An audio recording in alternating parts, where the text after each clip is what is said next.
এক টিয়া পাখির জন্য আলাদা হয়েছিলেন Ram Sita. It's day 12 of 30 unusual Ramayana stories. পুরাণ অনুযায়ী ছোটবেলায় একবার মাতা সীতা তার বোনদের সাথে খেলতে খেলতে বাগানে কিছু টিয়া পাখির মুখে তার নাম শুনতে পান। এই ঘটনায় অবাক হয়ে ছোট সীতা তাদের প্রশ্ন করেন, আমার নাম তুমি জানলে কেমন করে? তখন সেই টিয়া পাখি জবাব দেয়, মহর্ষি বাল্মীকির কাছে রাম সীতার সমস্ত গল্প তারা শুনেছে। ছোট্ট সীতা তখন তার নিজের ভবিষ্যৎ জানতে চাইলে টিয়া পাখিরা তা জানাতে অস্বীকার করে, উড়ে পালাতে যায়। কিন্তু শেষমেশ পুরুষ টিয়া উড়ে পালাতে সক্ষম হলেও স্ত্রী টিয়াটি ধরা পড়ে যায়। স্ত্রী টিয়াটি গর্ভবতী হওয়ার কারণে তাকে ছেড়ে দেওয়ার অনুরোধ জানায় পুরুষ টিয়া, কিন্তু ছোট্ট সীতা তাতে রাজি হয় না। তখন সেই পুরুষ টিয়াটি মাতা সীতাকে অভিশাপ দেন, তাদের মতো মাতা সীতাকেও গর্ভবতী অবস্থায় স্বামীর থেকে আলাদা হতে হবে।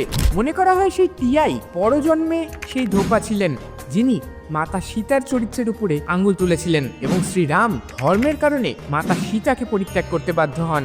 মাতা সীতার এই আনইউজুয়াল স্টোরিটা কি তুমি প্রথমবার শুনছো? তাহলে অবশ্যই নিজের প্রিয় মানুষের সঙ্গে শেয়ার করতে ভুলো না। আর হ্যাঁ, এরকমই আরো আনইউজুয়াল স্টোরি শুনতে অবশ্যই ফলো করো অল্প গল্প।